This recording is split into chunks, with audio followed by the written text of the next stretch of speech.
It started with a problem, one that no one could solve. In the late 1930s, as war clouds gathered over Europe, America's aircraft designers were locked in a silent race. Every nation wanted the same thing: speed. Speed meant survival. But no matter how powerful the engines became, there was one stubborn piece of machinery holding everyone back: the propeller. Engineers could add more horsepower, streamline the fuselage, even shave off ounces of metal, but the propeller, it was the choke point. At high speeds, the blade tips were hitting a wall, literally breaking the sound barrier of the air in front of them. The faster the engine spun, the worse it got. Planes would shake, vibrate, and lose lift. The propeller became useless at extreme speeds. For most designers, that was the limit. For one American engineer, it was the challenge of a lifetime. His name was Nathan Price. A quiet, brilliant mind working in California, tucked away in the laboratories of Lockheed.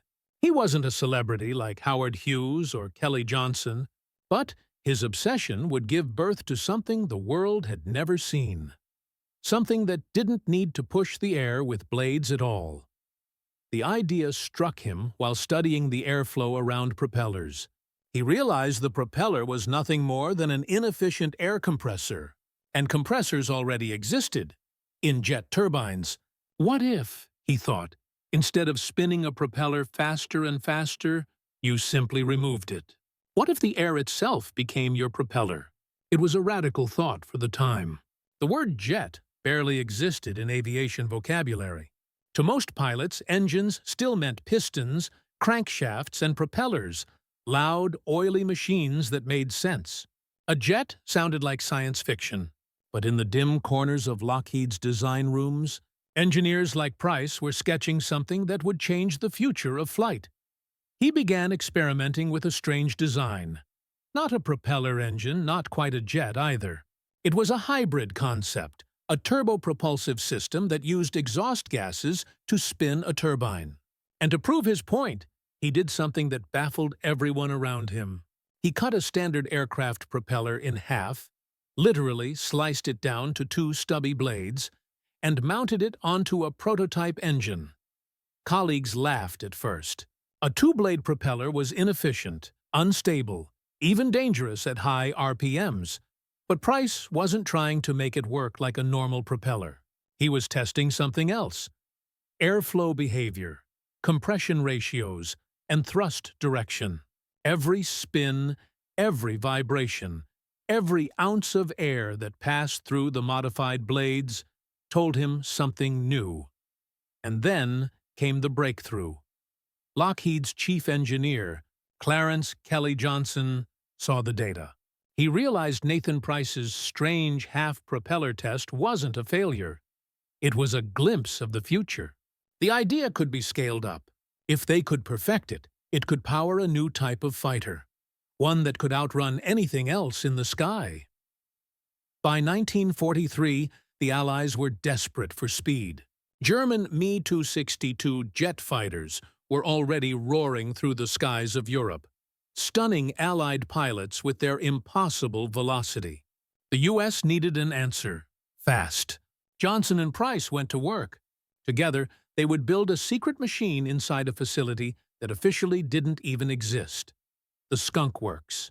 The project had no blueprint, no precedent, and barely any time. The military wanted results within months. The concept they were building on, a jet engine without a conventional propeller, was so new that no American plane had ever flown with one before. Price's cut propeller experiment had shown it could work. Now, they would push that idea to its extreme.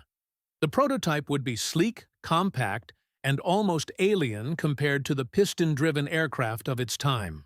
A long, needle-like fuselage. No spinning propellers at the front. Just a smooth metal nose leading to an experimental jet engine hidden inside.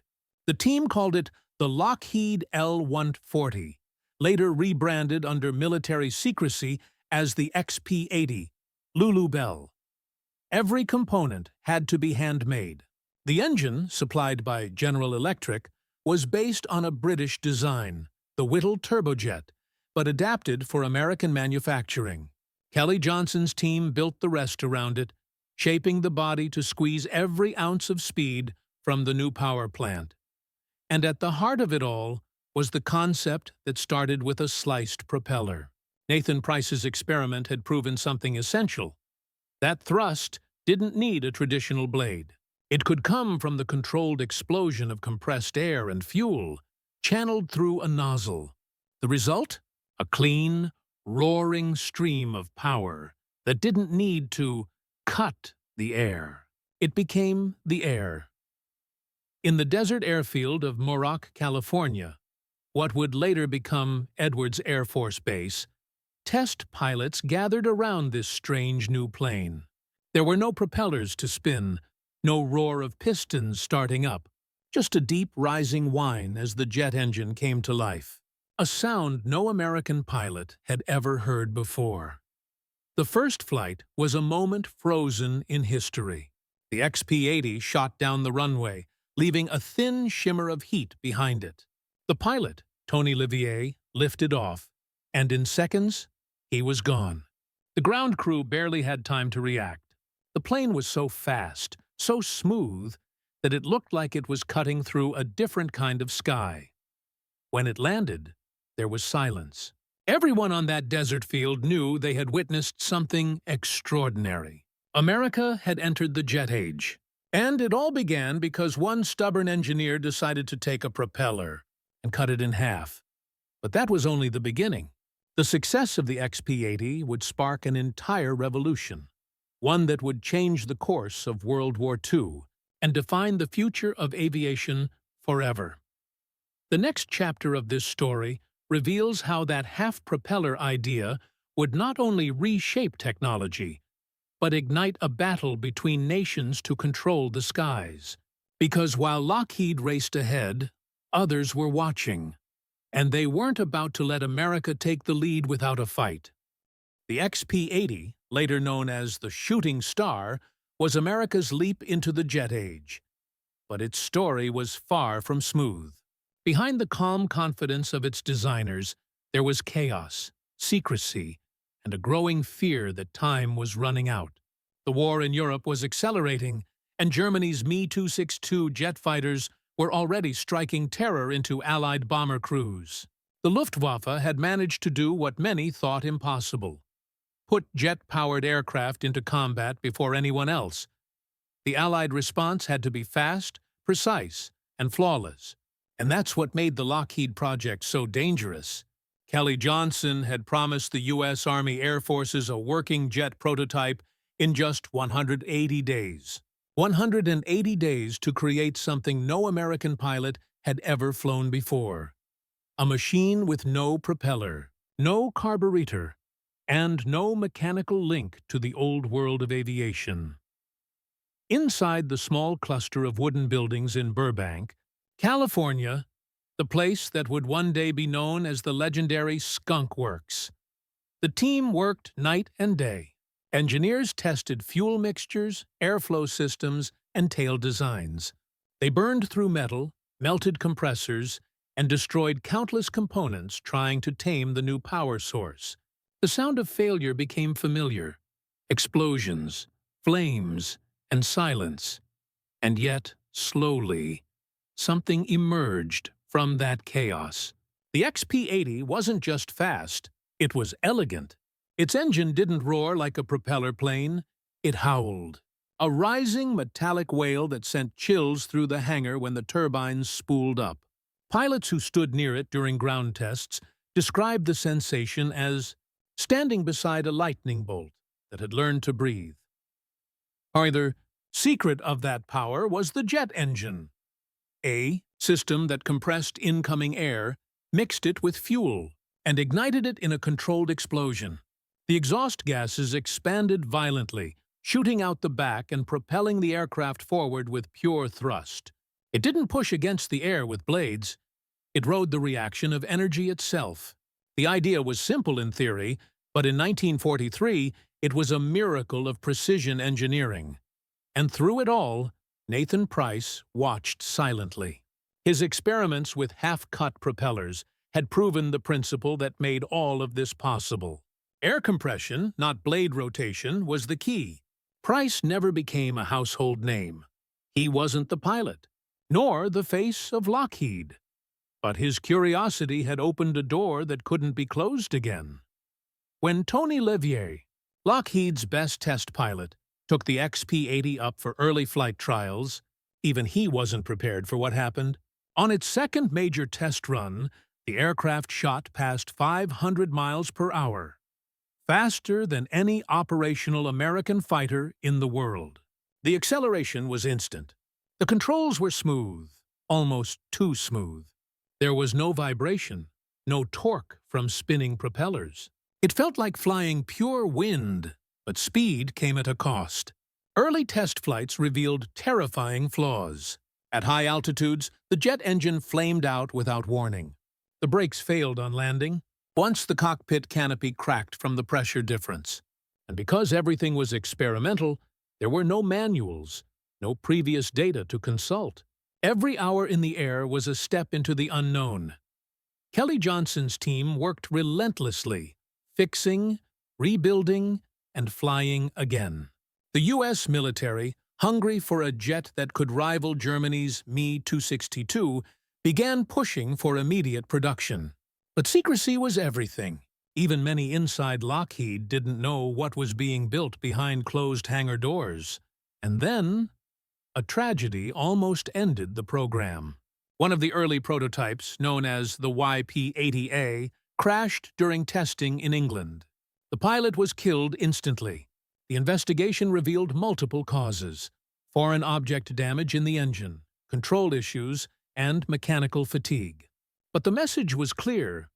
America's jet future was still fragile. At the same time, across the Atlantic, the Germans were fighting their own engineering demons. The Me-2622 was fast, over 540 miles per hour. But it was unreliable. Its engines lasted barely 25 hours before burning out. Jet fuel shortages and bombing raids crippled production. So, while Germany had the first operational jet, they couldn't sustain it. The XP-80, on the other hand, had a secret advantage: precision manufacturing. Every part was built with tighter tolerances, better materials, and a new approach to aerodynamics.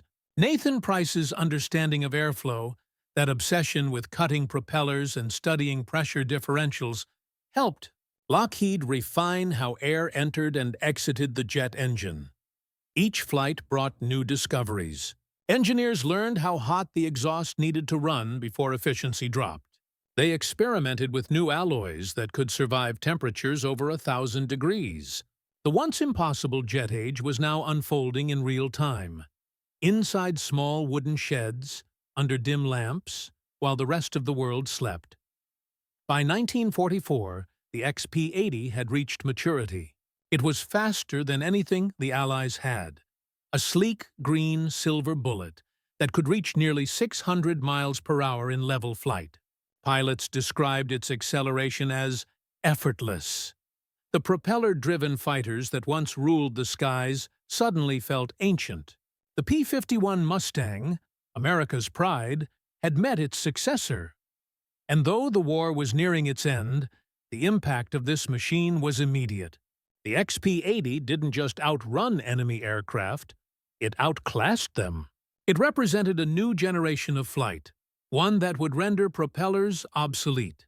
Within a few short years, every major air force in the world would follow the same path, from blades to jets.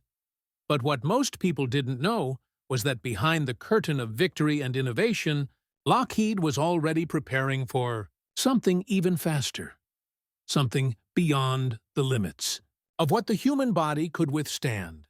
The story of the XP-80 wasn't just about one plane, it was about a mindset, the willingness to question everything, to take something everyone took for granted like a propeller and literally cut it apart to see what might happen. As the war came to a close, Lockheed's engineers stood on the runway and watched their creation scream across the sky, a silver streak of vapor, vanishing into the distance. They knew this was more than just a victory for America. It was the moment aviation stepped into the future. But there was still one question left unanswered. The XP-80 had proven that the jet engine worked. But how far could it go? How fast could humanity truly fly? And what would it cost to find out? Because the next step in this race would push men and machines to their breaking point and claim lives in the pursuit of speed. The jet age had begun, but the supersonic age was already whispering from beyond the horizon. By 1945, the roar of the old world was fading. The familiar buzz of piston engines that had carried America through the war was being replaced by a haunting new sound: the metallic wail of jet turbines. The war had ended, but a new race had begun. Not between armies this time, but between engineers. The XP-80 had proven that jet propulsion wasn't a dream. It was the future. But that single aircraft was only the beginning of a much larger journey. Out in the California desert, test pilots and mechanics were already pushing its limits. Every flight became an experiment in physics, pressure, and human endurance. What they discovered would change everything. The XP-80 evolved into the P-80 Shooting Star, America's first operational jet fighter. Sleek, deadly, and deceptively simple, it could reach speeds of nearly 600 miles per hour, a figure that only a few years earlier had sounded impossible. It wasn't just faster than any Allied aircraft of the war. It was faster than almost anything on Earth that could still be controlled by a human being. Pilots who flew it described the sensation as unreal. The world outside blurred, the sky shimmered with shock waves, and the plane responded instantly to every movement. There was no propeller drag, no torque, just pure, unfiltered thrust. The P-80 could climb, dive, and turn in ways that no piston engine could ever match. But speed had a dark side.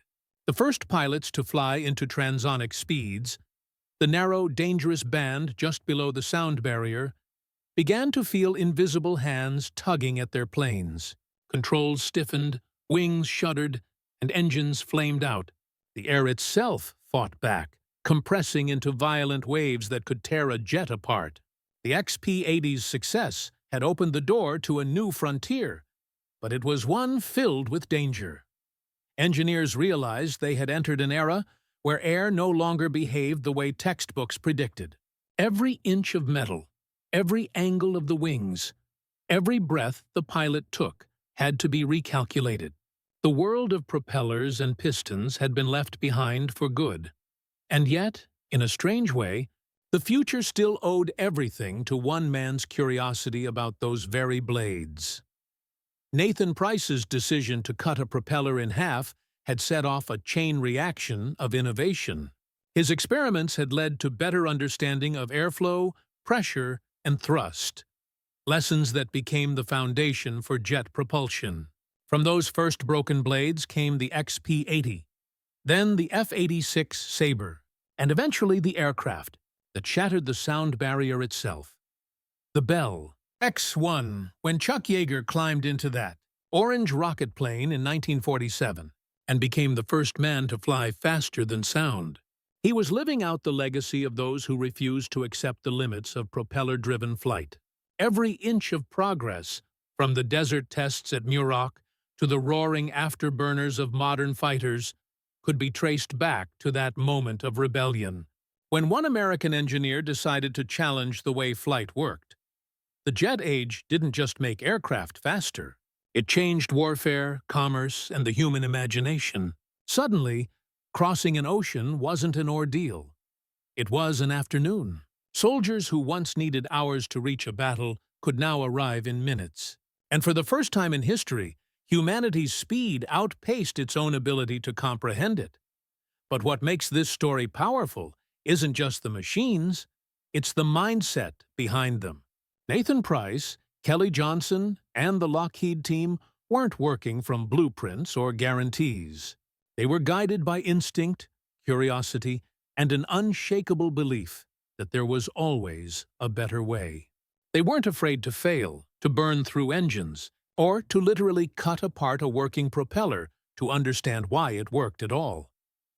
That same philosophy became the foundation of the Skunk Works, the secretive, legendary division that would go on to build the U-2 spy plane, the SR-71 Blackbird, and the F-117 stealth fighter.